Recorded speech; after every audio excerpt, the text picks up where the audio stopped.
ബഷീർ അനുസ്മരണ ദിനം മലയാള സാഹിത്യത്തെ ലോകത്തിന്റെ നെറുകയിലേക്ക് ഉയർത്തിയ ഇതിഹാസതുല്യനായ കഥാകാരനാണ് വൈക്കം മുഹമ്മദ് ബഷീർ.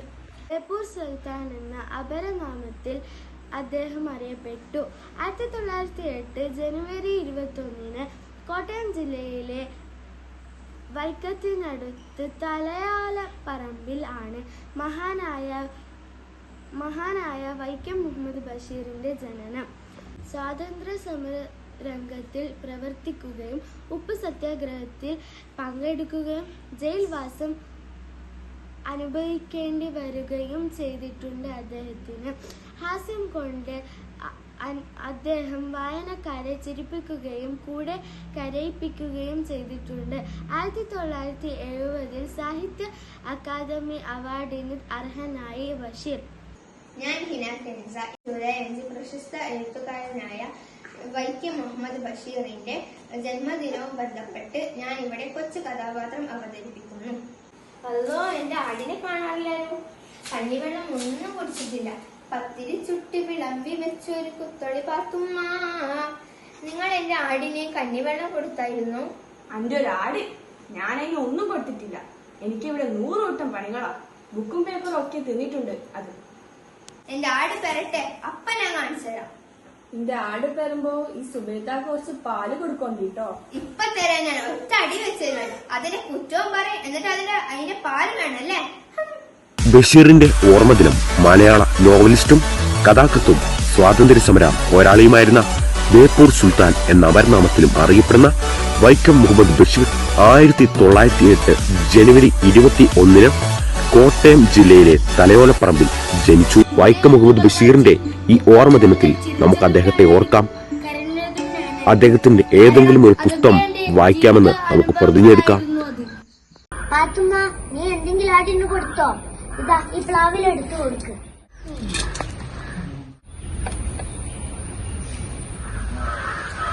എന്റെ എഴുത്ത് കണ്ടിട്ട് ഞാനാണ് കൂടുതൽ ചിരിച്ചത്. കൂടുതൽ കരഞ്ഞതും ഞാൻ തന്നെ. ഇതെല്ലാം എന്റെ ഒരു അനുഭവമാണ്.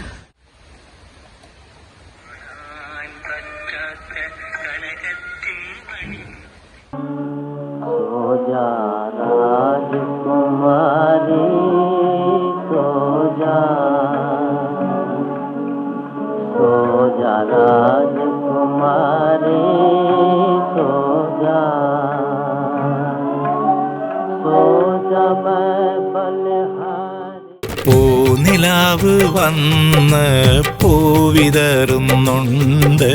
പൂക്കളിൽ റാണിയായി പൂത്തു നിൽക്കുന്നോളെ.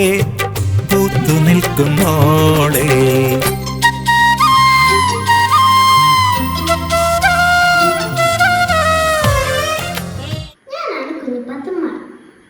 എന്റെ ഉപ്പാക്കൊരു വലിയ ആളുണ്ടായിരുന്നു, ഒരു കൊമ്പനാന. നമ്മള് പാത്തുമ്മ.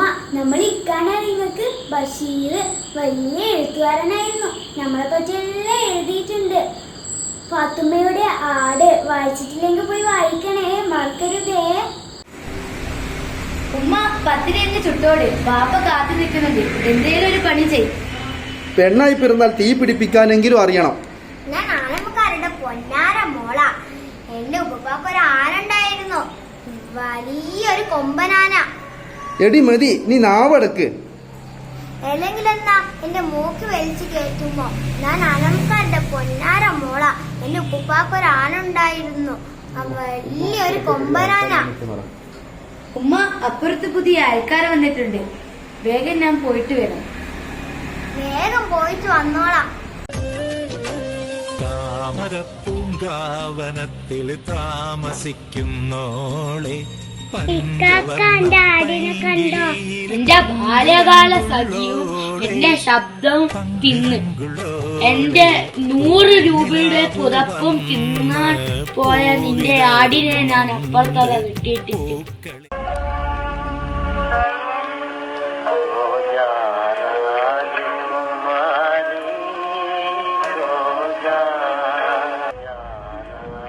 എന്റെ എഴുത്തുകൾ വായിച്ച് ഏറ്റവും ചിരിച്ചതും കരഞ്ഞതും ഞാൻ തന്നെയായിരിക്കും. കാരണം അതിന്റെ അനുഭവങ്ങൾ തന്നെയാണ്. ഞാൻ മുഹമ്മദ് അയാൻ. ജൂലൈ 5 വൈക്കം മുഹമ്മദ് ബഷീറിന്റെ ജന്മദിനമാണ്. ഞാൻ ഇവിടെ ഒരു കൊച്ചു കഥാപാത്രം അവതരിപ്പിക്കുന്നു. ഇക്കാക്ക എന്റെ ആടിനെ കണ്ടോ? ഓളൊരാട് എന്റെ ബുക്കും പേപ്പറും തിന്നാൻ. എനിക്കൊരു കാര്യം പറയാനുണ്ട്. നമ്മുടെ ഖദീജക്ക് ഒരു കമ്മല് വേണമായിരുന്നു. വെള്ളിയോ പൊന്നോ? പൊന്ന്. ആരോടും പറയരുത്. വെള്ളിക്ക, നിങ്ങളുടെ പാട്ട് കേട്ടിട്ടില്ല. എന്റെ ആടിനെ കാണാനില്ല. ബാലകാലിയായ സഖിയും ശബ്ദങ്ങളും നിന്റെ ആടു തിന്നു. പുതപ്പ് തിന്നാൻ നോക്കിയപ്പോൾ ഞാൻ അപ്പുറത്ത് പിടിച്ചു കെട്ടിയിട്ടുണ്ട്. അല്ലേലും ആർക്കും എൻ്റെ ആടിന് ഇഷ്ടമല്ല. എൻ്റെ ആട് നിങ്ങളെ പുസ്തകമൊന്നും തിന്നൂല. എൻ്റെ ആട് പച്ച പ്ലാവിലെ തിന്നു. ബഹുമാനായ അധ്യാപകരെ, പ്രിയപ്പെട്ട കൂട്ടുകാരെ, എല്ലാവർക്കും നമസ്കാരം. ഇന്ന് ജൂലൈ 5 ബഷീർ ദിനം. അക്ഷരങ്ങളുടെ സുൽത്താൻ വൈക്കം മുഹമ്മദ് ബഷീർ കോട്ടയം ജില്ലയിലെ തലപ്പറമ്പിൽ 1908 ജനുവരി 21 ജനിച്ചു. മലയാള സാഹിത്യത്തിൽ അതുല്യ സംഭാവനകൾ നൽകിയ ജനപ്രിയ എഴുത്തുകാരനായിരുന്നു ബഷീർ. ഗാന്ധിജിയെ കാണാൻ കോഴിക്കോട്ടെത്തിയ അദ്ദേഹം ഉപ്പു സത്യാഗ്രഹത്തിൽ പങ്കെടുത്ത് ജയിലിലായി. ശബ്ദങ്ങൾ. രണ്ടാം ലോക മഹായുദ്ധത്തിന്റെ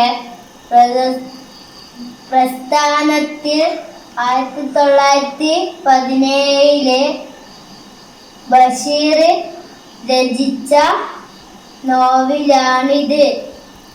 ഒരു സൈനികനും എഴുത്തുകാരനും തമ്മിലുള്ള സംഭാഷണ രൂപത്തിൽ ആണ് ഇത് രചിച്ചിരിക്കുന്നത്. സാധാരണ ബഷീർ ശൈലിയിൽ നിന്ന് വ്യത്യസ്തമായ ഒരു രചന ശൈലിയാണ്.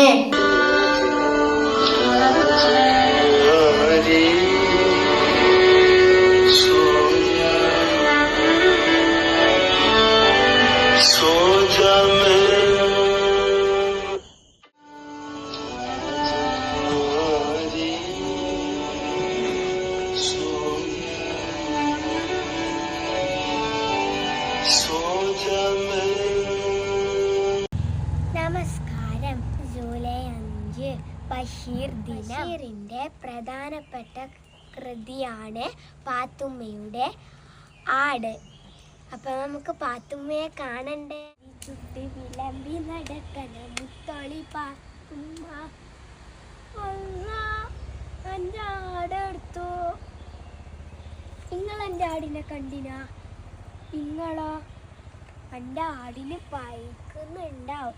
നിങ്ങളെൻ്റെ ആടിന് കഞ്ഞി വെള്ളം കൊടുത്തിനാ? നിങ്ങളോ? എൻ്റെ ആട് എവിടെയായി പോയിട്ടുണ്ടോ? പാത്തുമ്മയുടെ ആടിനെ കണ്ടില്ലേ? ഇഷ്ടപ്പെട്ടോ?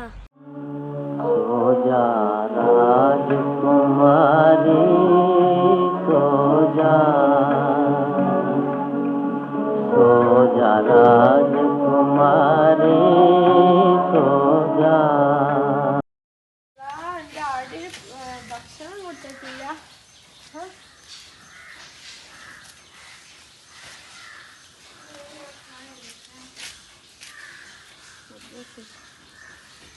എന്റെ ആളുകൾ വിശിഷ്ടത കഴിയുന്ന എല്ലാ പാത്തുമ്മ എനിക്ക് ആടിനൊക്കെയുള്ള പണി. പാത്തുമ്മാന്റെ ആട് കണ്ട തോളിലെത്തിയ പാട്. പാത്തുമ്മാന്റെ ആട് കണ്ട തോളിലെത്തിയ പാട്. ആരാണ് ഇവിടെ ചൂളമടിക്കുന്നത്? ഞാനാ. പേരെന്താ? ബഷീർ. എരിയ തോതിലൊരു എഴുത്തുകാരനാണ്. 2.5 കൊല്ലത്തെ തടവ്. പേര് പറഞ്ഞില്ലല്ലോ. നാരായണി. സുന്ദരമായ പേര്. 22. സുന്ദരമായ വയസ്സ്. കഠിനമായ തടവ് ആണല്ലേ? അതെ, 14 കൊല്ലം. ഓ, കൊലക്കുറ്റമാണല്ലേ? എത്ര നാളായി വന്നിട്ട്? 1 കൊല്ലമായി. എന്തൊരു ജീവിതം. നാരായണി, നമ്മൾ ഒരു സമയത്താണ് ജയിലിൽ വന്നത്. എനിക്കൊരു റോസാപ്പൂ തരുമോ? നാരായണി, ഈ പൂമരത്തിലുള്ള എല്ലാ പനിനീർ പൂക്കളും ഞാൻ നാരായണിക്ക് തരും.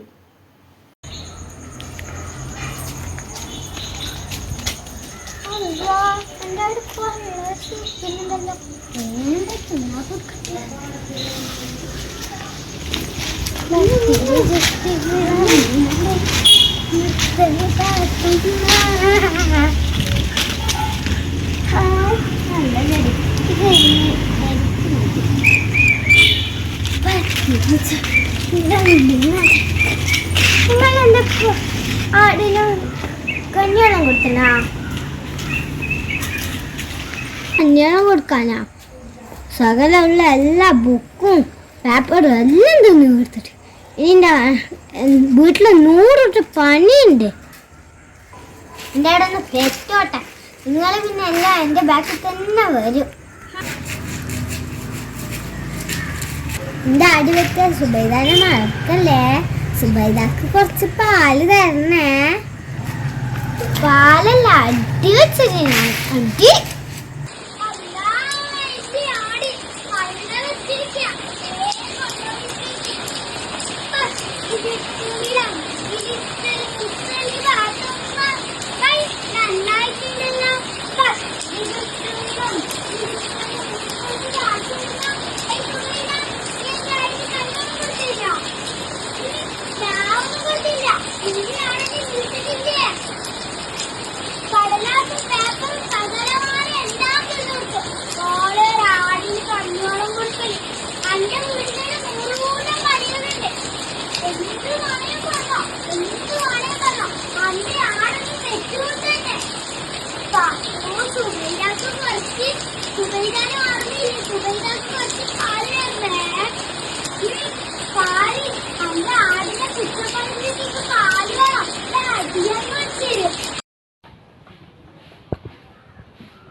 കാക്ക, എന്റെ ആടിനെ കണ്ടോ? എന്റെ ബാലകാല സഖിയും എന്റെ ശബ്ദവും തിന്നു.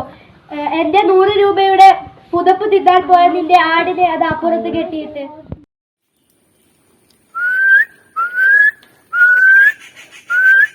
ആരെവിടെ ചൂളടിക്കുന്നത്? ഞാനാ. പേരെന്ത്? ബഷീർ. എളിയ തോതിലൊരു എഴുത്തുകാരനാണ്. 2.5 കൊല്ലത്തെ തടവ്. ഇപ്പൊ ഞാനിവിടെ തനിച്ചാ. കൂട്ടുകാരെല്ലാം പോയി. പേര് പറഞ്ഞില്ലല്ലോ. നാരായണി. സുന്ദരമായ പേര്. വയസ്സ് 22. സുന്ദരമായ വയസ്സ്. കഠിന തടവാണല്ലേ? അതെ, 14 കൊല്ലം. അപ്പോ കൊലക്കുറ്റമാണല്ലേ? വന്നിട്ട് ഒത്തിരി നാളായോ? 1 കൊല്ലമായി. ഓ, എന്തൊരു ജീവിതമാണിത്.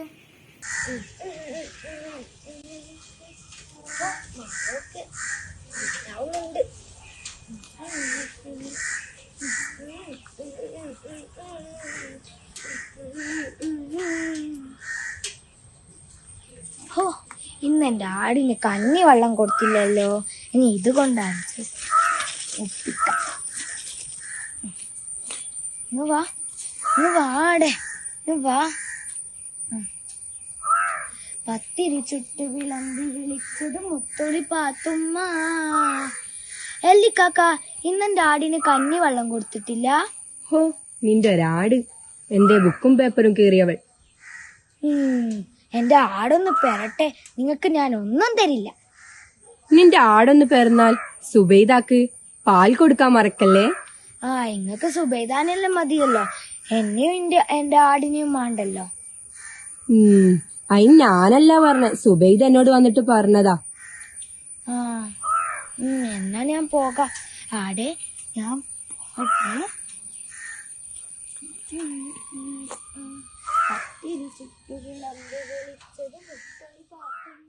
മനവോരം കേടാതെ ഞാൻ മരിച്ചുപോയ എന്നെ ഓർക്കുമോ? പ്രിയപ്പെട്ട നാരായണി, മരണത്തെപ്പറ്റി ഒന്നും പറയാൻ സാധ്യമല്ല. ആരെപ്പ എങ്ങനെ മരിക്കുമെന്ന് ഈശ്വരന് മാത്രമേ അറിയൂ. അങ്ങനെ കണ്ടിട്ടില്ല, തൊട്ടിട്ടില്ല, എങ്ങനെ ഓർക്കും? നാരായണിയുടെ അടയാളം ഈ ഭൂഗോളത്തിൽ എങ്ങുണ്ട്. ഞാൻ വരുമ്പോ ഒരു ഉണങ്ങിയ കമ്പ് മതിലിന് മുകളിലേക്കിടും. വരുവോ? നാരായണി